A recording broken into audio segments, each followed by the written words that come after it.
The recent pandemic has disturbed large parts of humanity's routines, from economic activity to sports, education, and religious life. All religions of the world have been tested in various and unprecedented ways by this virus. Is this pandemic an act of God, some test, or punishment? Should the faithful trust in medicine, or pray and trust in their faiths? Will God intervene and somehow get rid of the pandemic if many devout people offer heartfelt prayers? Will this crisis bring people back to religion, or will it drive many away?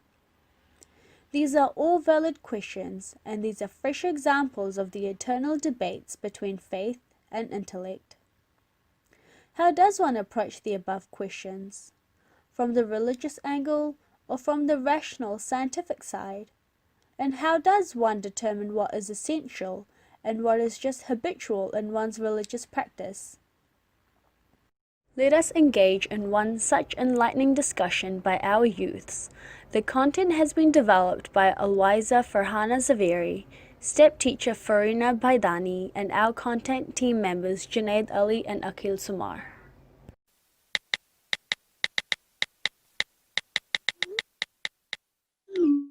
Did you just hear that sound of texting? Let us find out more about what Junnade and Akyl are conversing about these days.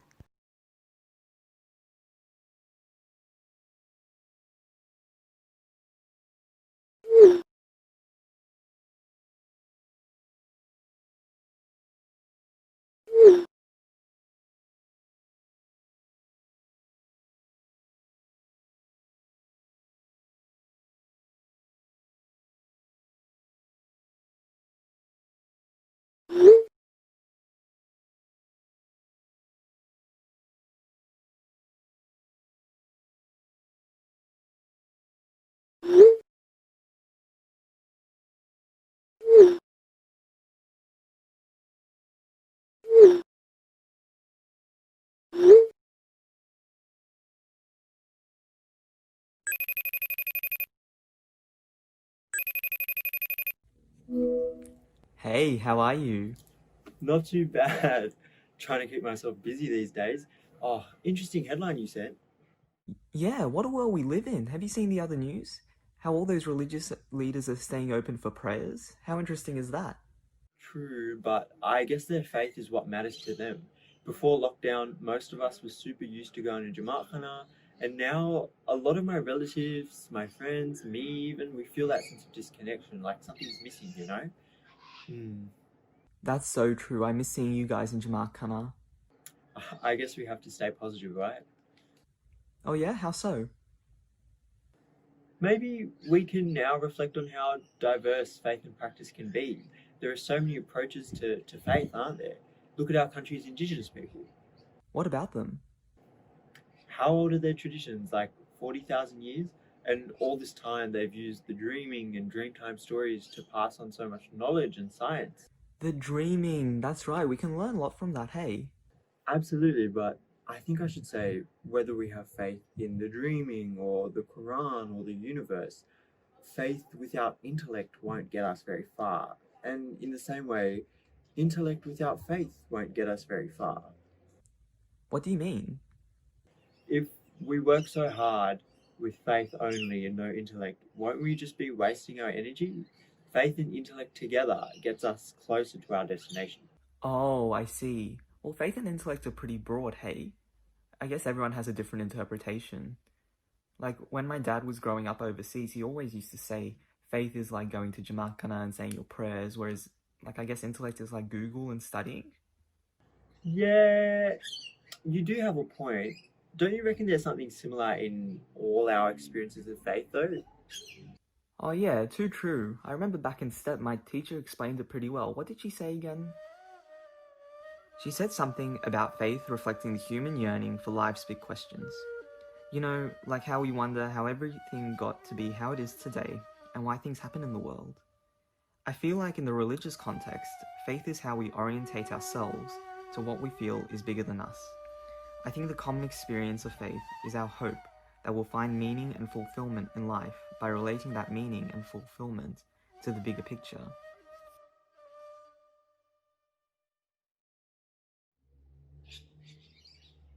the bigger picture? Yeah, like the transcendent. I guess some people might call it the universe, or God, or Allah, or the eternity. I guess it's different for everyone. Too true, too true. What about intellect though? Like, does it even tie in with that search for meaning and fulfillment? I reckon it's pretty straightforward. You ask your brain, you use your brain to ask questions, prove things are true and false, and well, that's intellect. I feel like the 21st century is all about science, you know? Like what you said about faith is true and all, but do we even really need it? We've proven things with concrete facts, and that's how we are where we are today. I swear I've heard these exact words before. Oh, where? Have you seen Life of Pi? What? The movie? Yeah, there's this scene where they're having a chat about how to reason with faith. You cannot follow 3 different religions at the same time, Piscine. Why not? Because believing in everything at the same time is the same as not believing in anything at all. He's young, Santosh. He's still finding his way. And how can he find his way if he does not choose a path? Listen, instead of leaping from one religion to the next, why not start with reason?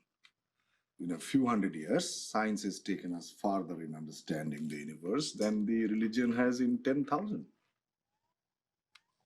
That is true. Your father is right. Science can teach us more about what is out there, but not what is in here. Yeah, some eat meat, some eat vegetable. I do not expect us all to agree about everything, but I'd much rather have you believe in something I don't agree with than to accept everything blindly. And that begins with thinking rationally. Do you understand? Good.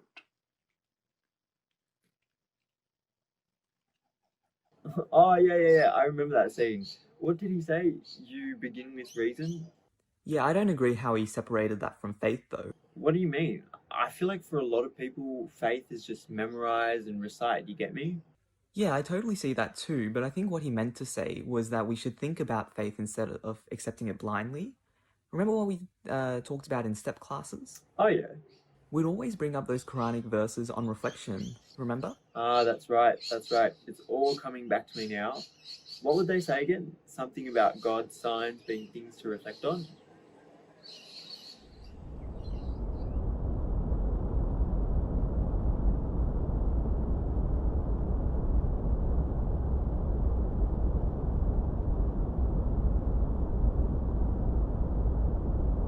لقد أنزلنا إليكم كتابا فيه ذكركم أفلا تعقلون. Indeed, we have sent down to you a book within which is your zikr. Will you then not use your intellect?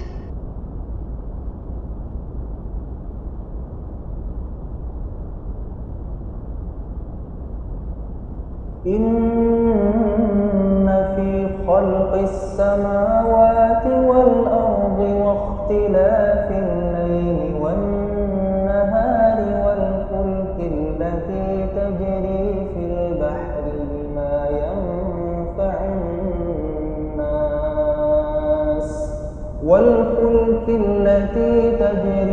البحر بما ينفع الناس أنزل الله من السماء من ماء فأحيا به الأرض بعد موتها وبث فيها من كل دابة وتصريف الرياح والسحاب المسخر بين السماء والأرض لآيات لقوم يعقلون.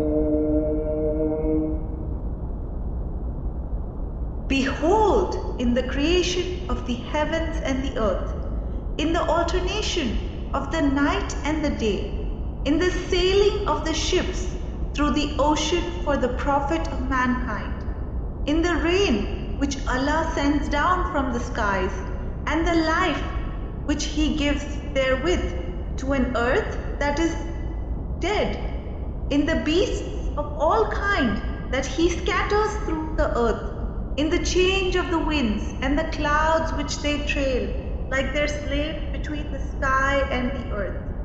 Here, indeed, are signs for a people that use intellect.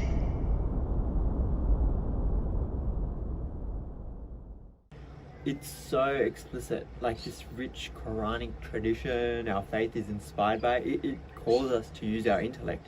That's what it means to reflect on all those signs, right? So true. That could be anything, right? Like these conversations we're having at the moment. Think of all the stuff we did in the Diamond Jubilee. Or even the webinar from a few weeks ago, do you remember? All of us in the Jamaat sent in art and poems. And I guess traveling the world is a sign as well to see what there is to see. And I guess helping others with their work, or appreciating your favorite piece of art, or listening to music that you love. I guess these are all signs of us getting closer to the divine. Devotional literature even. Oh yes, we love that, don't we? Oh, have you heard of that Fatima Dai Al-Muwadifin something? Fidina Shirazi. Yes, that's the one. My grandfather used to show me a qasida of his. It reminds me of that verse in the Quran, actually. It's like the intellect by itself, I guess, is like an eye without light. Do you get what I mean? The intellect is like an eye trying to see without light. Yeah, it needs something like faith to give it purpose and inspire it.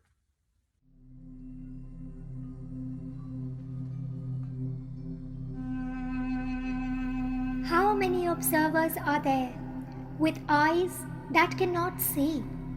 How many seers are there with hearts that cannot reflect?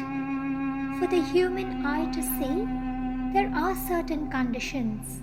He who disregards them loses his way in the darkness. The eye is of no avail if it does not receive light from the sun or the moon, or from a burning torch. Similarly, the intellect, during reflection by itself, remains in the throes of doubt and bewilderment, except when it is helped by a light from outside. Then it ascends the ladder of enlightened contemplation.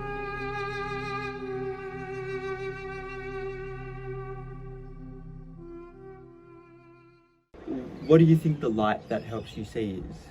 Oh, good question. I guess it could be the wise man in your mum's story. Or could it be God? Or our Imam? Maybe it's even Shirazi himself. Those Fatimid poets were onto something. Or not even just the Fatimids. Really all Muslim civilizations. Have you heard of Daifa Khatun? Who? You don't know her? She was the queen of Aleppo for 6 years. She founded 2 schools in what is now Syria, both specializing in Islamic studies and Islamic law. But most rulers start Islamic schools, don't they? What makes her especially cool, and someone to be inspired by, to be honest, is how much she supported the arts and sciences. She was a major patron for architecture and even started charities to support scientists. Not many rulers nowadays do that, hey? Whoa, how have I never heard of her? That's beautiful. You said she was the queen of Aleppo, right? Yeah, that's right. Remember when the Aga Khan Award for Architecture was held there? I think it was in like 2001? Oh yeah, Syria has some epic history, hey? Yeah, you bringing up Daifa Khatun has reminded me of a speech that Maulana Hazrat Imam made in Aleppo, actually. I guess he was talking about how faith and intellect have a huge part in Islamic history. At the 2001 Aga Khan Award for Architecture in Aleppo, Syria, Maulana Hazrat Imam said, Damascus and Aleppo are among the oldest continuously inhabited cities in the world. They functioned as major seats of commerce and learning for over 1,000 years, and as a central stage in the critical first century of Islam. Since that time, Syria has demonstrated the power of Islam as a crucible for the spirit and the intellect, transcending boundaries of geography and culture. It has demonstrated the Muslim eagerness to learn and adapt, and to share and bequeath an enhanced understanding of man and the universe.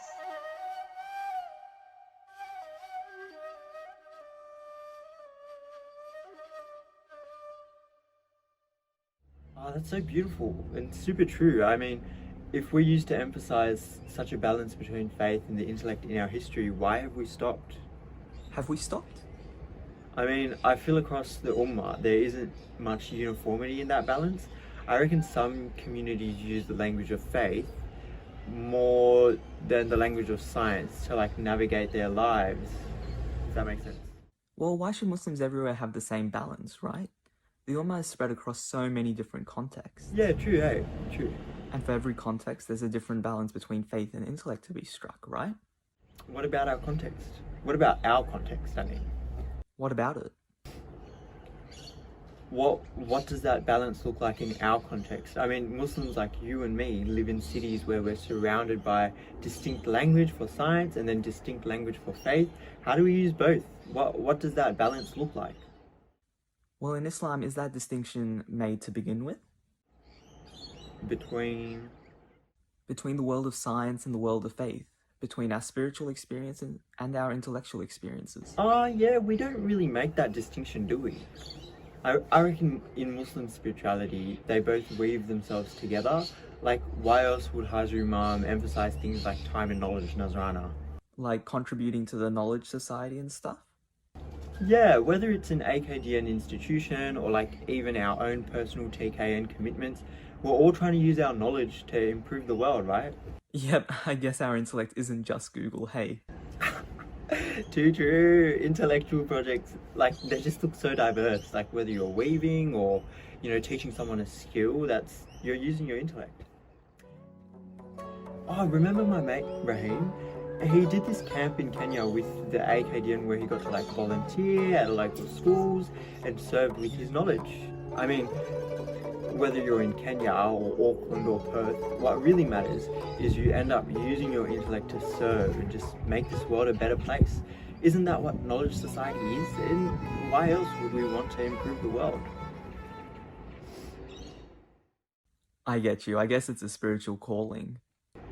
Come to think of it, maybe that's why we emphasize things like the intelligent design of nature. What do you mean? You know what I'm saying, right? How many times have we heard those verses about reflecting on nature as a sign? Ah, I get where you're going.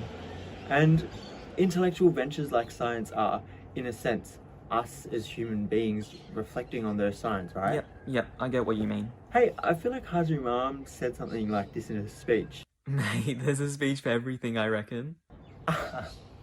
Too true. It was something about discoveries in science being like the intellectual search of a believer. Inaugurating the Faculty of Health Sciences at the AKU Hospital in Pakistan, Maulana Hazrat Imam said, and I quote, "The man of faith who fails to pursue intellectual search is likely to have only a limited comprehension of Allah's creation. Indeed, it is man's intellect that enables him to expand his vision of that creation. If the frontiers of physics are changing, it is due to scientists discovering more and more about the universe, even though they will never be able to probe its totality, since Allah's creation is limitless and continuous." There really is a speech for everything, hey. I love how there's the implication at the end of the day you can't just know everything. Intellectual humility, right? Yeah, sometimes we think the answers to big questions will appear in like short sentences, right? We do. I guess it's the journey that's the answer. You should write a book, A Budding Scholar. Well, what a conversation we've had, eh? Thanks for sharing that headline. Anytime, mate. I hope I haven't taken too much of your time. I'll let you get along with the rest of your day. No, not at all, not at all. It was heaps good chatting with you. Alright. You take care. I'll see you soon, okay? Inshallah, we'll all see each other soon. See you later. Bye. Thank you to the youths for such an insightful presentation. It now makes us wonder whether the question is faith and intellect what matters, or faith or intellect, how does it matter? If you would like to explore some of these concepts, questions, or intellectual discussions further on your own, a thread for ANZ encourages you to check out 2 IAS publications. And know what? These books are now available in the form of ebooks on the IAS website for free. These books are called Shimmering Light and The Master and the Disciple. If you have totally got engaged in this discussion on faith and intellect, then you may wish to check out the following publications by the IAS called Reason and Inspiration in Islam, which will help you discover that this eternal debate between faith and intellect also has its roots in Islamic intellectual traditions.